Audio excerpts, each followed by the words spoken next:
I'm gonna put my seatbelt on. No, not yet. No, I know. Not yet. I feel really bad. I haven't put my The seatbelt whole on. show is called Buckle Up. Right now we're passing through bumps. Danger. If we have an accident now, I'm gonna be gutted. Right? No. I can drive and talk. That's what I've been told. Right. No, I'm a terrible passenger, by the way. You'll be like, oh shit, be careful. Right. Oh, you're like that? Oh shit. No. Assalamu alaikum, brothers and sisters, another episode of Buckle Up. And man, oh man, this is a long time overdue. This person on my right is someone that I've been admiring, watching, supporting ever since I got here, which is nearly a couple of years ago. I would want to take this episode as a giving back to someone who's incredible, getting to know him, and I really urge you to click that follow button and support him as well right now. So this is just off the top. Ladies and gentlemen, we got with us Abbo from Go Play the World. What's up, my brother? How are you, man? Man, seriously, wallah. I'm serious, brother. Every word I said, I mean it. It's tough to live up to, man. No, right? This is it. So you ready for Buckle Up? Yeah, let's do buckle up. And now you can officially buckle up. He's been dying to buckle up like earlier. I get scared. I'm not a good passenger. Blessings, man. How are you? I'm good, dude. I'm good. Yeah? I really appreciate you doing this. I've been following your you look great, man. No, of course. Big up to you, my brother, and big up to Go Play the World. First question is off the top. Let me just check. Why always two colors of shoes? Is that your first question? Yeah. Blue and red, now it's orange and green. Well, I wanted my Nikes, and I couldn't find the Nikes that I want. So if Nike's out there, I think, I can't even remember the brand. They weren't Nike Airs, but whatever they were, I love them. But I couldn't find them, so I had to get these ones instead. And it was nice why two colors? Is there a message out there? No, it's a really simple story. When my daughter was 3 years old, bless her, we couldn't get her out of the house unless everything had to match, right? And I had a blue pair of shoes and a red pair of shoes, and one day I put one on each foot. Okay. And just said, and she's like, "No, Papa, no, you can't do that. You can't have that." And I said, "It's okay. Everything doesn't have to match. You can go out with whatever it is you're wearing," because it just took us ages to get her out the door. That's a good lesson, though. But from that day, she was fine. Everything has to match. Right. That's dope. That's society. I mean, I have an autistic son, and I always keep saying that. Why do we have to be boxed in what society tells us to do? Maybe I'm too much philosophical right there. No, we could go on about that for hours. There's part of me that I understand everything today has to have a label, but I just think your son is a very different child to the box that everybody expects him to be in, right? Do you know what I mean? And some people, it's on a varying scale, and some people need a little bit more help with this or that or this, but I'm sure your son's going to grow. I know there's an amazing talent and amazing genius inside your son. My brother, listen, so I came here to the UAE 2 years ago. I've told you this before. I asked around because I have to do my research. I'm new to the city. I am, Dubai. I want to ask around, and every time I ask, like, who's the person to talk to music? Artists, rising artists, pushing artists. Man, the name got repetitive. It was Abbo, Go Play the World. Abbo, Go Play the World. And seriously, it was like, even people that are not into music, hey, have you checked this guy out? Have you checked this guy out? Have you checked this guy out? Well, I was like, oh, hey, I gotta check this guy out. And this is where I went to the Go Play the World at one time, and it was like, wow. So I really want to ask you, you've been here back and forth, right? You've been here first in the 70s. I lived here in the 70s, Great. I lived here in the 90s, and we're back again now this time. So I've been here for about 8 years. 8 years now, okay, straight. Yeah. And Go Play the World has been up and running for nearly what? Just over 4 years now. 4 years. I gave it the name Go Play the World because it was, I just started running the nights, and everyone started to get to know it as Abbo's Nights, and I didn't want it to be mine. It wasn't about me. It was never about me or anything like that. So Go Play the World, the name came about more than a decade ago, about an idea that I had to run live events and do stuff. And I was a singer-songwriter, so I was off doing my own things, and it put it on the back burner. Incredible one, by the way. So thanks very much. You got too much to live up to here, dude.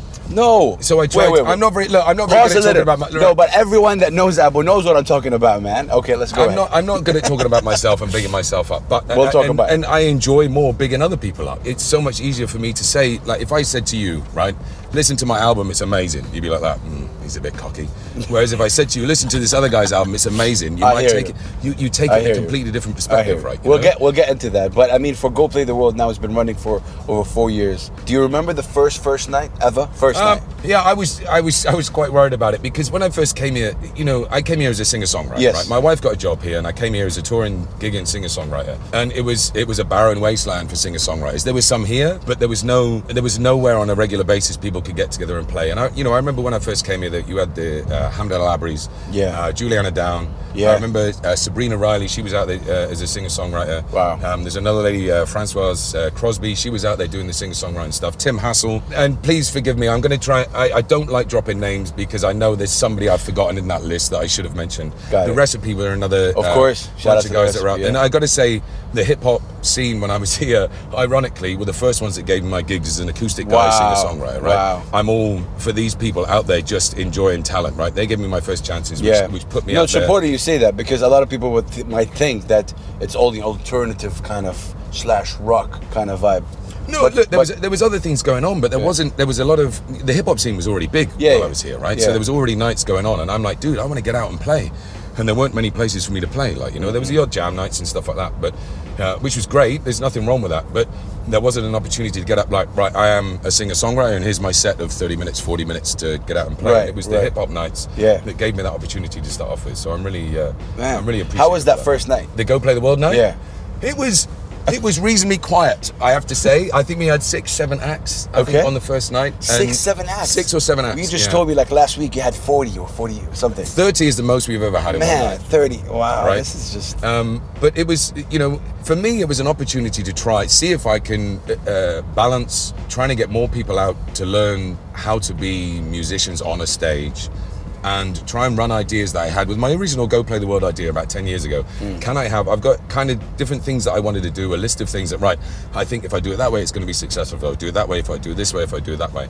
And I wanted to stick to that. Now, like everything, right? If you're the manager of a football team, all the supporters are going to think they know how to run it better than you are, So I had to kind of just stick to my guns and keep moving forward. Yeah. You know what I love about you, and this is really, I've been saying that.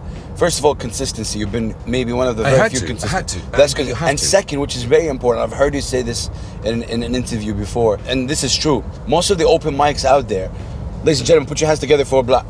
Right. That's it. Period, right? They come in, they do the thing, they leave.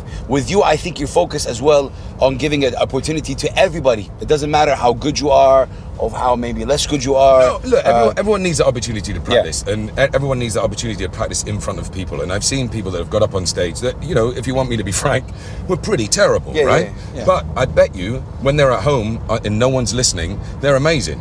But it's then jumping on stage and having that moment in front of other people. They're like, whoa, and it's a whole new learning process, right? So the more and more they do it. So all I wanted to do was get a consistent venue that would allow me to come back every week. Look, if it didn't go well this Sunday, come back next Sunday, try it again. Try not to do that next week, try not to do this next week. And you tell that to the artist. Look, when there's 30 acts, it's tough. Yeah. I'm concentrating on getting the next act up and the next act up, right?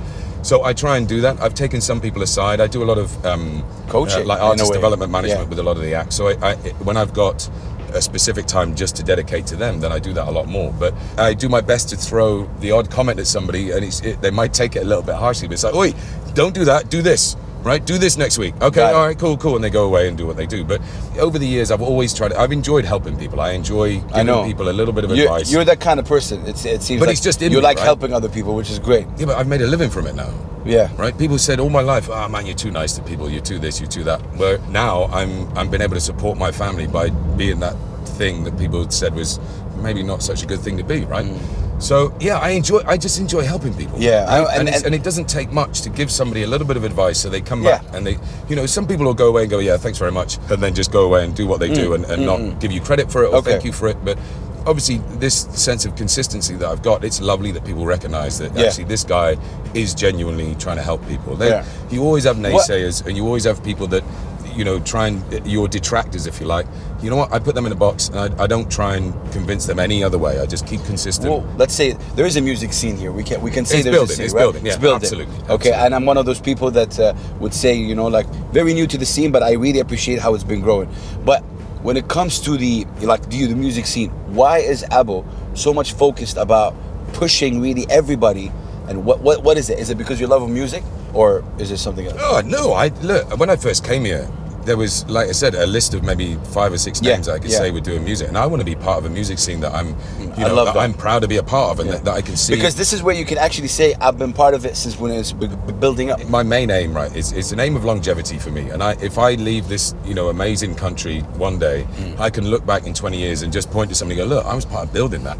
There's nowhere else in the world I've been that I can say that. Yeah, it's a scene that's always been there for decades, and you're trying to get into that scene that's always there. Wow. And it's really, really tough. Whereas here, you know, going back to my detractors, I could spend so much time and energy trying to convince them that what I'm doing is the right thing. Well, I don't want to waste my energy doing that. I'd rather put my energies into people that go, you know what? Yeah, thanks very much. That really helped me. Do you really see whatever you put out to this city, you're getting it back? Or do you feel that? It's not about getting it back. It's not about getting it back. It's not getting it back. Do you feel that what you are, you know, like putting out there to the world is really, you know? If I'm true to myself. What I'm saying is, are you proud of, you know? Oh, I'm so proud of so many people, man. And there's, you know, don't get me wrong, I'm not a spring chicken anymore, right? So there was times in my life when I was, you know, like everybody, we're insecure about what people say and blah, blah, blah. And, you know, and it affects us in a certain way. And I'm not oblivious to that. There's things that sting that people say. But as long as my conscience is clear and I'm working hard to try and help other people, then I've just got to keep pushing through that and ignore those other things that where people try and either knock you down. You know, sometimes it's their own insecurities they're doing it. Sometimes it's their own issues they've got of their life thinking. And I believe jealousy is part of this as well. If you let me say that, because again, man, you're very consistent. Jealous of me? You're joking? Yeah. Right. Of course, man. What you're doing, brother. What you were able to do over here for the span of at least let's say go play the world now across 4 years. You're talking, guys. Check this out. You're talking about a weekly thing. Right. And now this weekly thing has even bumped to 2-3 nights, 4 nights a week, maybe. We've consistently done 2 or 3 nights a week. So that at the moment we're kind of over 600 shows for the last 4 years. Roughly. It's safe to say it's the longest open mic, at least in the Middle East. I don't know. Is that something we can push? I don't know. That's not what I'm after. Right? I know. I'm just saying that. But this is something, you know, which I've noticed. Me and Joe had a lot of conversations, and so it seems to me that you don't like to. I'm not talking about taking credit. But you're very humble, and the things that you've done, Abbo, is not something as easy. It takes a lot because you're a family man. Now, my question to you, what are some of the challenges that faced you while you're doing this? Because people don't know that. People seen the, you know, 1, 2, 3. You know, they see that vibe, they see that man, they see the supportive man. But, you know, I'm sure there were some sacrifices that you had to go through. Maybe you can share with some of that. Do I want to? I don't know. I don't see it like that. I don't look at it like that, right? Okay. I've sacrificed my own career to help other people's careers. I came here as a singer-songwriter. Yeah, that's a big sacrifice. You love to perform. I still love doing it. But also, you know, I play a couple of songs every night before I start. And people say, play different songs. I'm like, no, come to my shows.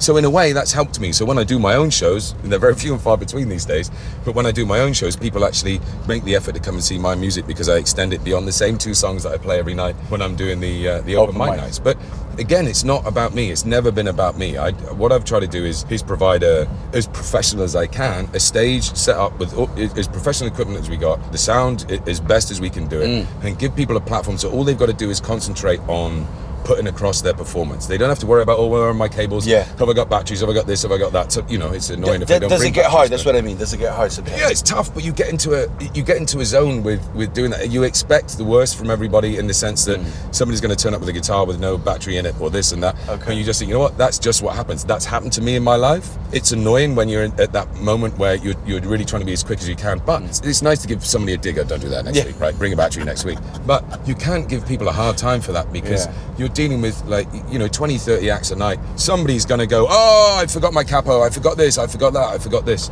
But what really helps is the more and more they do it. Like, we've had some guys, man, the audience has looked at me when they're getting on stage going, no, don't let that guy up. No, he's terrible, he's terrible. And honestly, all the time. Oh. But there's one guy in particular, and I'm not going to mention names. I took him to one side, and all I did was I spent 2 or 3 hours with him. Okay, wow. And he said to me, look, I practice all the time. And I'm like, yeah, but you're practicing the wrong thing all the time. So you're just getting amazing at doing the wrong thing, right? So I give him a few tips. That's all it was, a few different things. Right, go and practice that for a few weeks, and then come back. And he practiced it. Same thing happened, right? On this one particular night, he goes up to the stage and everyone looks at me, he's like, no. And I just stood at the back of the room and he gets up and he starts playing and everybody that's a regular there starts turning around at me going, what happened to that guy? Wow. What was that? What happened there? Right? Wow. So, and it just takes that little bit. And now this guy is not a full-time musician, but he's out with a band, he's out doing gigs, he's out making one big part of his life, big part of his life, all to do with music. Right? Because of that. Not just because of that, Yeah. because he was determined to still do it. And I didn't want him to go away and get dejected by going, oh, this will never happen for me because I'm doing it wrong. He wasn't doing it wrong. He was doing certain things wrong, but all he needed was a little bit of guidance in the right direction. Which is what we need, man. We really need this. I really say this all the time. Like, look, I'm talking about myself here. I'm not a singer, I'm not a songwriter, I'm not a DJ. I'm more just like a voice. And that's what I like about you, because you're a singer, songwriter, you know your way around your stage, and that knowledge, because hip-hop is all about each one teach one. Right. This is philosophy about hip-hop. Right. Cross the knowledge, pass it on, don't keep it for you. And I feel it's the same thing with you. Big up to you, my brother. Seriously, I cannot emphasize on the point. So now, how many currently right now in 2018, which is in nearly approaching October, how many nights you got per week? At the moment, we got three nights a week. Three nights. The Sundays at Tribeca. We got Sundays at Tribeca. Wednesdays at Pizza Express. This is amazing. Pizza Express Live in Business Bay. Amazing new venue. Incredible, new venue. yeah. And we do alternate Thursdays in Abu Dhabi now. We're trying to get into Abu Dhabi to help the Abu Dhabi guys as much as we can. Which is amazing, because a lot of the Abu Dhabi talent have been recently saying, guys, there's nothing going on in Abu Dhabi. But that's what they said in Dubai 5 years ago, right? You know, and it's, look, I'm a big advocate of, if you've got something to complain about, shut up, just get on with it, right? We've all got something to complain about. When I first came here, everyone said... I need to learn that. But everyone said, oh man, this is difficult because it's this and it's that and it's this. To me, all the gigs that I've done and all the touring that I've done, it's just different hoops you got to jump through. Everyone's got a hoop they've got to jump through, whether you're in LA, you know, being able to walk into a bar and just play a song and blah, blah, blah, with 500,000 other musicians that are trying to do the same sort of thing, right? Whether you're in the UK, where the music scene is super vibrant, put you with, you know, 1,000 other bands trying to get into the same venue. You got promoters there going, right, you can only play this venue if you bring 50 or 100 or 300 people. Whereas here, it's a massive city, but it's a really small community, right? So you get noticed a lot quicker than anywhere else in the world I've ever seen. Ever seen, man. It's very important what he's saying. Right? When I first came here, and I don't want to go on about this, right? When I first came here, I'd spent, you know, I'm nearly 20 years into doing this, right? All the countries I've been in, never been in a national newspaper. Been in a national newspaper here countless times, right? Never been on national radio. I've got my own regular show every week on national radio now. Big up for that. I've never been in massive magazines. I've been in Rolling Stone magazine, right? I couldn't even struggle to get in the local town mag when I was in my hometown doing this. Why do you think that is? Because there's so many talent out there? Or is it a because number thing? it's such a wash, and you know, there's almost like a hierarchy of things. You know, people start in a band, and it's going to take them 10 years before they either get noticed or somebody is going to take them on board to go, you know what, I'm gonna, like, there's some bands in the UK now that are doing really well. There's a band called the Excerpts, right? They've been going on for about the last, I don't know, I would say 6-7 years, and they've just been plugging away. Now they're at a point where a guy that used to be a great guitarist in a great band, that he probably won't want me to mention that, he took them on board, managed them. They supported Biffy Clyro the other day at the Abbo Hall, right? Wow. Right? Amazing band, but they didn't complain. They just got on with it. They just got on with it. You gotta go. Everybody's got a complaint. I've heard you also say something very important for musicians. Don't follow the other musicians' steps. It's your own journey. Always. How important is that? Because we get to compare. Like, we are on Instagram, this musician, oh, why is he doing this? I want to do that. Okay, well, this goes back years, back to early 2000s. I used to teach at college, right? And there was kids that would say, you know, oh, it's not fair because they're getting that gig. It's not fair because they're getting... I said, look, if you've lived exactly the same life as them, you can't live the same opportunities as somebody else. Now, today, yes, they might be getting a little bit further than you, right? Whereas if you look back in 20, 30 years time, when your career's over or you've had enough, and then still they've got forward and you've lived exactly the same life as them, then maybe you've got a reason to feel jealous or feel bitter about it. But there's so many people that will just look at somebody else and go, that's not fair, I haven't got that, and then get crushed rather than just keep moving forward, right? What scares Abbo? What scares me? Yeah. Are you afraid of anything? I'm scared of heights and I'm claustrophobic. That's it, as far as I'm aware. Okay. Have you ever tried to face those fears? Oh yeah, no, don't. I always say to people, if you ever want to see me cry, just put me somewhere high. That rhymed. Right. Oh man, your singing career. I get scared every time I go on stage, even after 20 years, or nervous. You told me that, but really? Yeah. It doesn't show. Really? If I'm running, now? You've been absolutely. Like performing for, like, I don't know, you've been singing for 20 years? Yeah, a long time. Yeah. You know, you've been practically performing for like over 15. But I care so much about it. I don't want it to go wrong. I want it. It's that important to me. When I'm running these nights, I get into a mode like Abbo, the 1, 2, 3 guy, is very different from Abbo, the singer-songwriter. I felt right? that. Yeah. So when I'm actually doing my own music, it's really, I want those people in front of me to go, wow, that absolutely blew me away. And it's really important to me that the songs that I write, the emotion and everything that I put into the songs to make them become an end product, I want those people to go, yeah, I get that. I really get that, right? So before I perform, man, I'm super nervous all the time. Maybe people who know you very, very well can sense that, but I don't really see that at all before you perform. Spend some time with me when I'm doing that, and you'll see it before I. No, I mean you're over the place because you want to make sure everything is cool. That's what I've noticed. And when I'm running the nights, that's okay. When I'm doing my own event, that's fine. You know, right? I'm not gonna come talk to you about a psychology project when. No. But I try and get into a zone as best I can. When I'm running the nights, I do what I do, and look, I tell you what, like a lot of people that are creative, we're probably not the best people in social circles, if you like, right? When I'm running these nights, I know I've got a job to. I don't go out when I'm not working. I spend time with my family, right? I'm not a clubber. I don't go out and do any of that sort of stuff, right? Spending time with your family is cool. Right. I'm just saying. Right, absolutely. You know, we oldies maybe. I don't care if people don't think it's cool. Yeah, spending time with the family is cool. I don't go out and about and all that, but it's good. If I can, I'd love to go and support people. I know. People see me out at gigs when my family's gone away for a holiday maybe, and they have to leave me here because I got to work, right? So I go out and support people as best I can. But when I'm running these nights, I'm not a big one of going into clubs because I just, you know, I get claustrophobic, right, in those sort of atmospheres. I don't go to gigs anymore because I get claustrophobic in the crowd, right? This is why I became a musician, right? I got all the space I want on stage, right? There's no one getting close to me. Wow. But when I'm running these nights, I've got something to do. There's always something for me to do. So sometimes I'm not being rude to people. I just need to keep moving and keep doing stuff because I'm not a big one in getting involved in those social circles in that sort of sense. Does that make sense? Yeah. Man, I'm giving you more than I don't normally tell people that sort of stuff, right? But no, but this is I'm just, you know, amazed by your work ethic and everything you've done. And I got kids to look after, dude. Right? They're my full inspiration, you know. If I don't get out and do it, trust me, there's nights, probably that you don't see it by the end of the night, but young Mr. Aman Sharif, or Sheriff, who works with me, we sit there and we're like, man, I'm just not in the mood tonight. Just not in the mood for it. Yeah. Right? But you got to get up, you got to do it. You got to do it as best you can. And it, you know, this is sometimes, I give people a hard time sometimes, right, when they say, oh, I can't make it tonight, I can't make it tonight. And I'm like, well, then you'll never make it. Wow. Right? It's those moments where you really, really don't want to do it. Can I ask you a question? You got to get up and do it. Can I ask you a question on the spot? Right. Can you name a few people that, you know, been starting with Go Play the World and then till here, they're here till now? You've seen them evolve. For me, bro, correct me if I'm wrong, there's nothing better than watching an artist develop and evolve. I love it. Right? I don't, but yeah, the reason I don't do it is because I don't want them to go, look, he's just using our name to make his name better. That's not what I'm here for. Who says that? No, they don't. But that's my way of. I don't care about dropping names. It's not about dropping names. Yeah, look, but you're giving credit. No. I'll give them credit, but I'm going to forget somebody, and that person I forget is going to hate me for forgetting. Oh, you mentioned everybody else, right? I got that. But I'm not doing it for that. I'm trying to help them be masters of their own careers. I'm not the Simon Cowell going, come and show your stuff to me, and maybe I'll help you if you're good enough.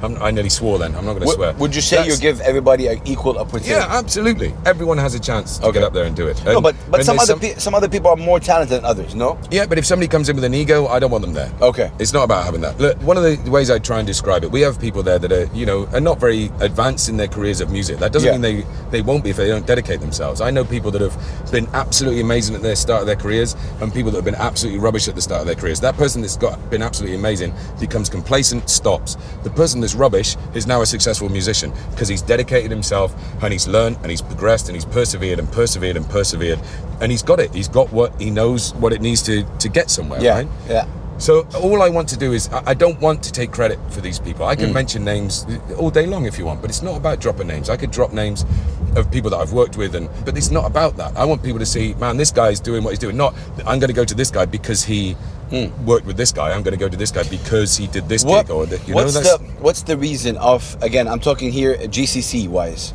right? I'm from Saudi Arabia. I've been involved in the music scene over there, obviously, GCC, Middle East, and I've seen some, you know, nights, open mics, nights not continue, right? For you, what do you say, what's the success of it? Because, you know, regardless of what anyone is saying, it's still running. Just being consistent, man. Yeah, but what's the reason of that consistency? What is the secret behind it, if you can share with us? Because I'm doing it. I like that. Period. No, no, seriously, it's, you know, it's like I'm like a fish. I wanted you to say that. It's not difficult for me to do this. I think there's some people that see that, if you put open mic night on our event, it's going to be amazing and loads of people are going to come and we're going to be really successful. I don't think that lasts for anybody if they just think I'm going to do this. For me, it's something that I don't find difficult to do. I don't find helping people difficult to do. But that's very important, what you just said right now. If you're doing things for you, what you're saying is that they might not continue, it's difficult? Look, Because it's tricky. I'm not saying that's the way. Maybe I make it look easy, but man, it's you know, it is people not. that have worked with me don't work with me anymore because it's too hard for them. It's too tough. Not hard for them, but it's too much hard work for the little reward they get. Right. However, this is all I do. I love doing this. I love it. Absolutely love it. Right. And it doesn't feel like a chore. Yes. Look, I'm not getting any younger. I'd love other people to take over. I'd love these other. Sorry for interrupting you. I'd love these other open mic nights to raise their game so people go, you know what? Abbo's Go Play the World nights are amazing, and these other ones are amazing too. Let's go to, you know, so everyone shares in the rise. So you'd welcome competition. You have to have competition, dude. Yeah. This is why I'm trying to get other bands into and other musicians into the scene, because it drives other people. Or else you become complacent, right? There's bands that have dropped off the scene here because they've been the big man on campus for a while. Yeah. And there's no one there to push them, to drive them, right? There's, you know, like I say to some of the musicians, right? If you come in this year, right, and you don't inspire somebody else to follow you in next year, you don't know what level you're moving up. You're just staying there, right? Big up. Whereas if you've got somebody in that comes in the following year, and then the following year, and then the following year, you can see the progress of your career, right? Man, what they will drive you, it's you will drive them. Dropping jewels today, man. You writing a book soon, Abbo? I'm not. Seriously, I've told you that. You gotta write a book. We might need to charge people for this video. No. But it's not rocket science. Imagine charging people to watch Buckle Up. No. Well, yeah, why not? Why not? We'll all make some money from it. Does it help the fact that you come from a military background? If you don't know, he comes from that. Does that help?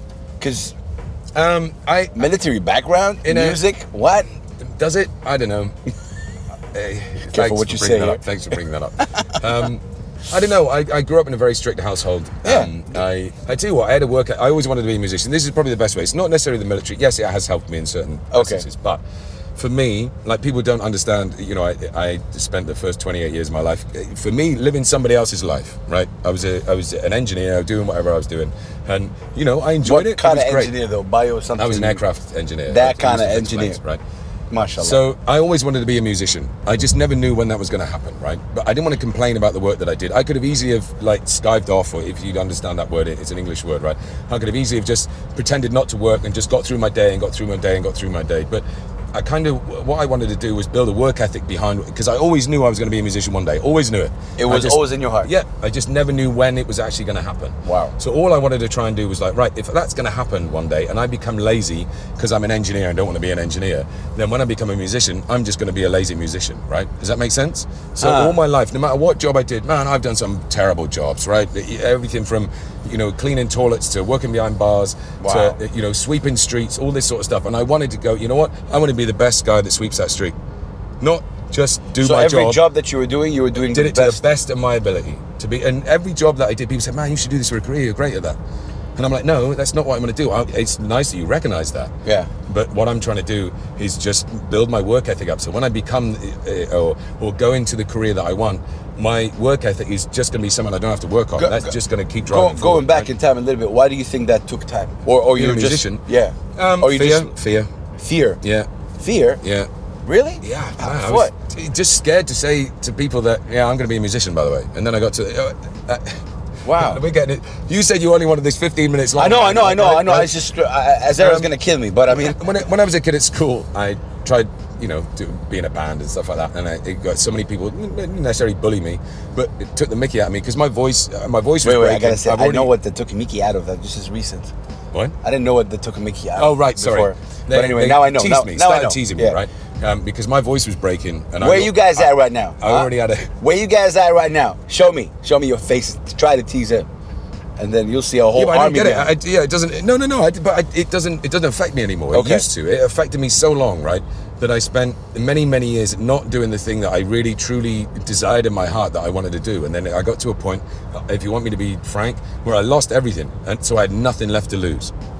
So I was like, you know what? Now's the time. Right. If I've done everything to try and please everybody else, to do a career for everybody else, to do that life that I didn't belong to, and I still lost everything. How old were you at that point? 28. When you lost everything? Yeah. Wow. Oof. That's hard. 28 years old. Right. And you lost, like, you felt like you're... No, I gained everything. So at 28 years old, look, I'm trying to give it to you in that sort of sense, but from 28, I became a full-time musician, and I never looked back. I've now got, I say this in interviews a lot as well, right? I've now got a beautiful wife and 2 amazing kids, all because I travel around the world singing a few songs with a bit of wood in my hand. What? No, I didn't lose everything. Wow. But the reason why it took time is because you were afraid. Because I was scared to do it, man. Like the first time I got it on stage. But if you were scared, like the kind of personality you have, what do you think of other people who have... See, this is why I try and help people as much as I can, right? I try and give them... Look, I see... Right? 2 likes, 2 thumbs up. Follow this man right now. Don't even continue the rest. Click the follow button. I see the nights that I do, right? There's people that go to martial arts, right? They don't think they're going to be Bruce Lee, but they go to martial arts and train to be martial artists to build an inner confidence in themselves and a more positive outlook on life and blah, blah, blah, and to make themselves mentally and physically feel better. There's people that go to yoga that do the same sort of thing. There's all sorts of things that people have that for. I want to be kind of like that guy where I've seen people just blossom and grow on stage. That they're not necessarily going to be the next Justin Bieber or the next this or the next that, but I know for the rest of their lives they've built that inner confidence in themselves because they've got up on stage and they've shown to people that they can do that. They've built kind of like a tough skin off the back. So if somebody says, oh, I don't like my music, well then just say, well, I'm not doing it for you, that's all right. Right? And they build that inner confidence in themselves. That confidence to keep is moving there. Forward. And that's what I love. Listen, I think I could spend with you easy 3 hours. I just want to ask you, what are the future for Go Play the World? Now, we know it's been consistent. We know it's been very successful. In my opinion, incredible. You, at this moment right now, as we speak, you got 3 nights in the week that have the Go Play the World logo, that are pushing that. You even get different talents from each one. You've said it on interviews that scouts from record labels, from entertainment companies, come to these shows to watch the scout artists, right? Right. And you're happy about that. I love, yeah, of course. You love it, yeah. You love it. That's what drives people. If people see somebody in the audience, they're like, oh, I better be a little bit better tonight, right? Yeah. I better drive forward. You know, that guy's there, this guy's. You've come down to it. Yeah, There's of course. Of people that come down to it. You know, I was lucky enough to go and see, have a meeting with Universal Records the other day. Just a chit chat about stuff. It doesn't matter what it was.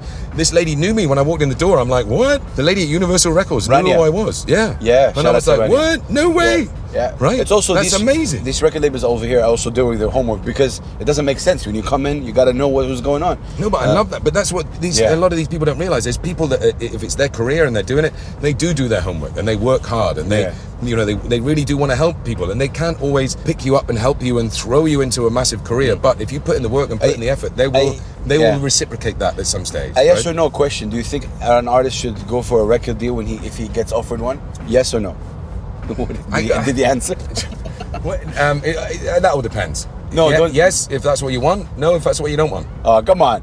No, why? If I'm an artist right now, do you think it will help a career of an artist, or because of the age of social media now, we don't need a record label? No, you don't need a record label. But yes, you do if you want help from a record label. Do you know what I mean? It all depends on what... No, do you need a record label? No, not at all. To be successful? No. Now, no. Look, I consider myself successful because I pay my bills. Mostly, my wife pays most of the bills, to be fair. Shout out to both of you. You know, yeah, my wife is amazing. If it wasn't for my wife, to be fair, after all this interview, if it wasn't for my wife, I wouldn't be doing all of this stuff. I probably would have had to have left this country by now, right? It takes a man to say that. So no, look, it takes honesty, right? I'm honest with that, right? What was I talking about? Right. Okay, so I consider my success being able to support my kids, and be able to pay my bills by doing the thing I love the most. It's a success. Now, if that's how you measure your success, I'm the most successful person I know, right? Got it. Okay. If you want to measure your success in a different way, and you think a record label can help you get there either quicker or more, if you think a record label can help you get there quicker, you're very ignorant, very naive. They don't do it like that. That's not the way they do it, right? Not anymore, at least. No. Again, going back to these bands, the Excerpts, if you like, and so many other bands that are in the UK doing really, really well at the moment. And again, I don't want to drop. We're going to put their link in the. Look, I could put millions of links in, but we'll put some links. It's not about doing that. If you were a band and you started with 10 other bands, and you went to record labels and you were amazing, right? But you went to a record label and say, look, we're amazing, look at us. They're going to look at you and the other 9 bands and go, well, we'll see if you're amazing. Give us 5 years doing the job and we'll see how amazing you are. Guaranteed within 5 years, there's probably 2, maybe 3 of those bands still working, right? In 10 years' time, there might only be 1 band still working. And then that record label will go, you know what? They're the full package. All we got to do is now measure our knowledge and stuff like that with the band, and we know we've kind of got a bit more of an opportunity to not guarantee success, but we're going to have a better success rate with that, right? Got it. So if you're not patient, then you may as well. I think patience play a big role. You've got to stop. But going back to it, what's the future for Go Play the World now? Just more of the same, really. I'd love to get more people on board so I can take a bit of a back seat. I'd love to. You know what? Would you ever hand it over? Yeah, that's a question. I would love to see, to be fair, I would love... But by handing over, meaning like you want to take that back seat, would you ever think of that? Go Play the World originally was an idea that, obviously, the answer's in the name, right? It's something that I wanted to take beyond the border of one country, right? Okay. So if I could leave somebody as the advocate of Go Play the World in Dubai and then go off and try and do a similar sort of thing elsewhere. Wow. The idea of Go Play the World is another 25, 30-minute interview if you want to talk about that. But I tell you what I would love is I would love to be able to go, you know what, I don't need to do these open mics anymore because loads of people are doing them and they're doing a great job at it. Okay. That's what I would love. So I could then go back to doing my own music, right? Are we nearly there? No. We're not there. I need to start my open mic sessions. No, look, the beat is coming. we're getting there. Look, to be fair, Battle with my brother. people were inspired. Let's do that. I'm up for doing that, right? Right. We talked about that before. Yeah, a lot let's of people absolutely say do Abbo that. big house battle. We got beef. But that would even work, right? It would do nothing but raise our profile because let's check out what they're talking about here. Those two, like, you know.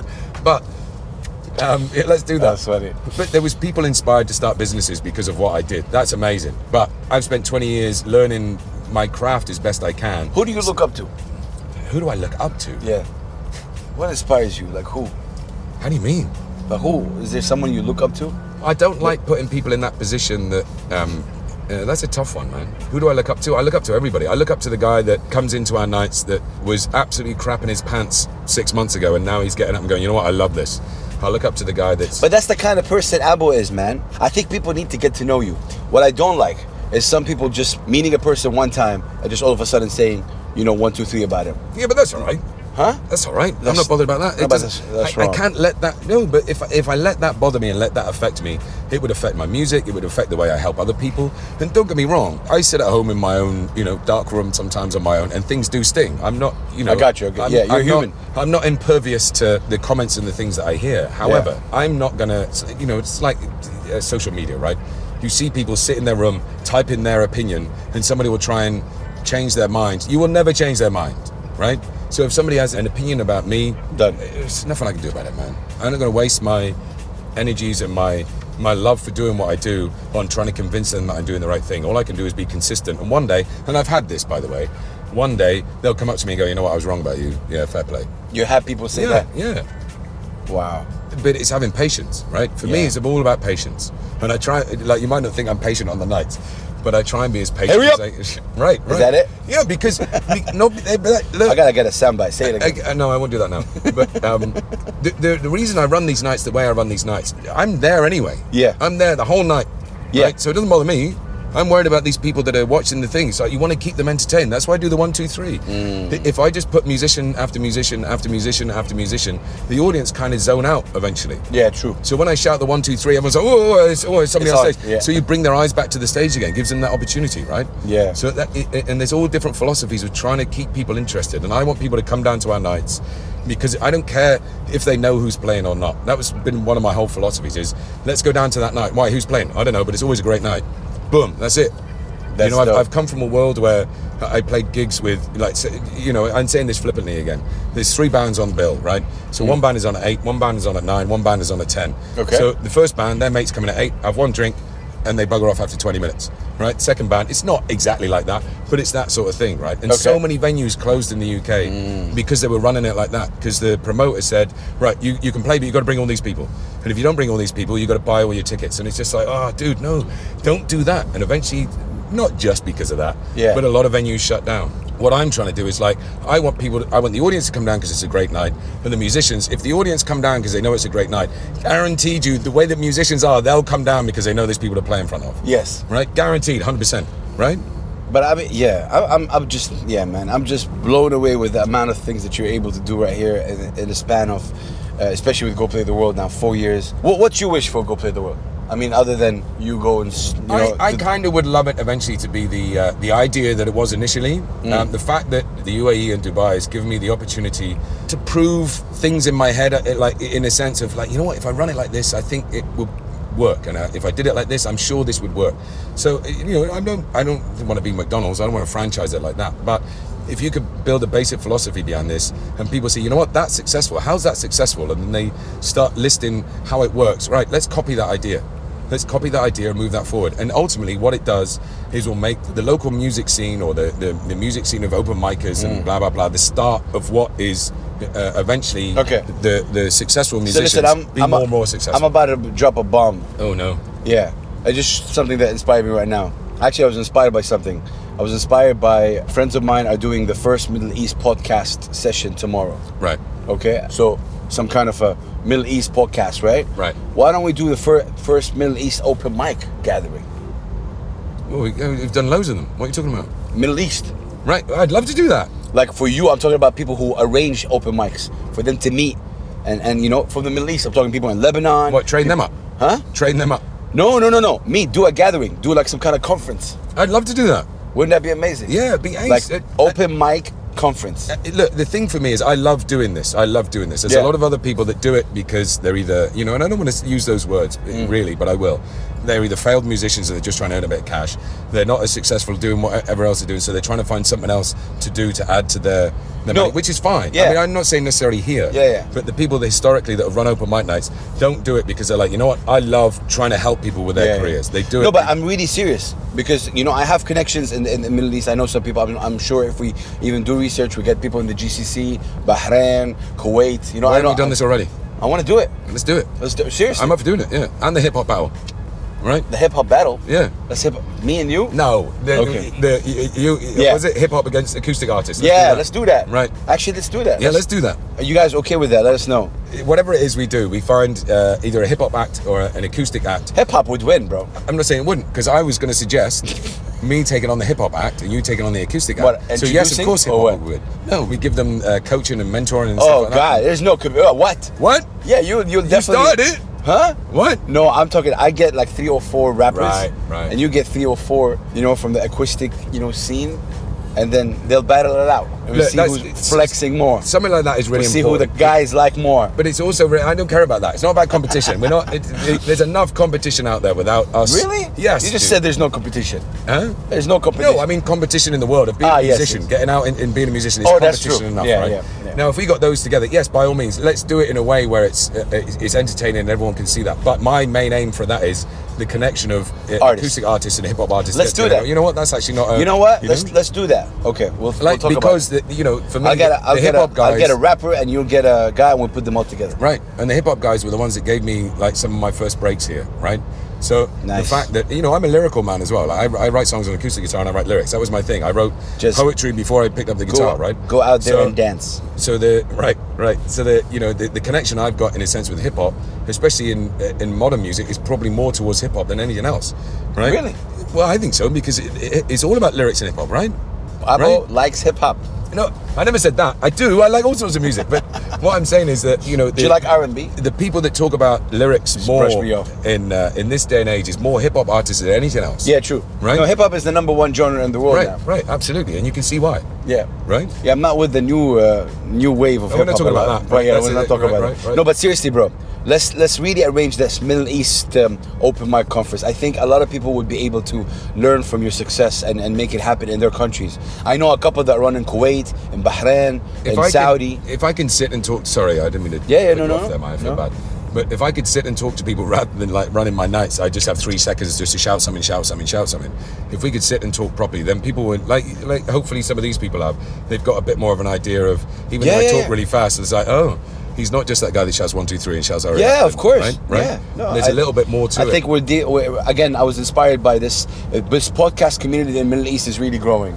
Whether it's the guys from Stadsfir, Dukkan, and others even in Saudi Arabia, Bahrain, Kuwait. There's also Kurdish cultures over here. Right. They inspired me because they did it. They're making a conference. It's actually happening, you know, Saturday 28th, tomorrow 29. So that's amazing. I don't get invited to a lot of these things though. You want to go? I don't know if I can do Saturday, to be fair. Yeah, but I think people have got this thing that I'm doing what I do and I don't care about helping everybody else, whereas everything I do is about helping people. Right? I know. And I'm but also sharing knowledge, man. I think this is why. Right. And I'm really serious about this open mic conference. I think it will bring a lot of attention. I think a lot of artists would come in, but most importantly, just sharing the knowledge of what it is, because each country has its own. Like I used to run this in Saudi Arabia, but I used to do it every 6 months. Right. Because it's different vibe over there, obviously. Right. So You know, Kuwait, they do it. Well, people would ask, and then maybe we could start giving, like really, words, hype it up. This open mic is not really something. I really look up to you, brother, man. Seriously, we're having nearly a 45-minute discussion right now. 15 minutes we wanted, right? And I really told him 15 minutes. I swear to God, I told him, man, 15 minutes, hit and run. But I mean, talking to you is also important as part of I'm a blogger, journalist, you know, / voice. And if people want to hear it, they will hear it. It's good to document the history of what you're doing here. Look, I can't thank you enough for asking me along to talk a little bit man, longer. This is long overdue. My 1, 2, 3s and my. Of course. Shouting out to people. What's your last words? Get out there and dance. Get out there and dance. Can you sing that? No guitar. Yeah, I've got a stinking cold, so I'm not going to. Oh. What are my last words? I don't know, man. It's not what people think. You know, put your egos to one side and just know that, you know, everyone there has a chance to be helped and move forward. And just because you're not there right now, if you've got the patience and the drive, you can't fail to make it. I did, you know. I was an engineer 20 years ago, right? And now I'm doing this and I love it. But because I was determined and patient and hardworking. You'd never go back to engineering? No. As a hobby. Hobby? Right, yeah, I love... Well, this guy's hobby is engineering. Wow, it makes me feel really... I used to fix cars and bikes and stuff like that. I used to. Your social media handle to the people. At Go Play the World is obviously the Go Play the World one. At Abbo Music. I'm starting a new YouTube channel as well. That's an exclusive, right? Yeah, I'm not telling you the name of it yet, but I'm doing. Really? Yeah. New YouTube. Yeah. So if you look for, you've been getting better in social media. I'm trying. I'm doing my best, man. I'm not very good, but you know, I'm one man. We need more stories. Plus, yeah. More stories. This Tell him. More stories from this guy. And like I see the stories that you do on Go Play the World. Yeah, but I don't get involved. Yeah, but I don't get involved with, you know. Anyone you'd like to shout out? Like that. Everybody, man. All the people. You know what? If it wasn't for all these musicians coming through these nights, I wouldn't have a career. We wouldn't be having this conversation right now. True. All the audience members that come, if it wasn't for them, none of this would be working, right? I'd be stood on an empty stage shouting 1, 2, 3 at myself, right? So it's because of everybody. And wouldn't that be cool? 1, 2, 3 on your own? It wouldn't last very long, would it? Right? This is me, 1, 2, 3. Yo, that's amazing. That voice, man. 1, 2, 3. I love it. 3 at the end. Right. And what's the other word? It's Cheerio. Cheerio. Cheerio. Hurry up. Yeah. Now people are saying it like all the time. I wasn't. It wasn't even your night the other day. Someone said it. Do you know that? Hurry up. Yeah. Seriously. So, hurry up. And everyone looked at him and was like, you know, some people didn't know what that is. But the people who know Abbo was like, hey, you're an Abbo guy. But the whole point is I do it at people that know that I'm doing it as a joke, right? Do you know what I mean? But it also then inspires people to go, oh, we can't hang around here. We got to do what, you know, we got to really get our stuff together. So Abbo, it's great to move. Thank you so much for your time, my brother. Blessings to you, seriously. Go follow the man. He's someone really doing, like I said, this episode is mainly really to 15 minutes long to celebrate the things that he's done. I'm more of a vocal video guy, and that's why we're doing it. People have been, you know, supporting and pushing and giving credit to this man. This is my way to show gratitude to you. So man, thank you so much. Wallahi, shukran jiddan. Thank you so much. Peace and love, guys. Like and subscribe. Follow the man. It's your man, Big Huss. Peace and love.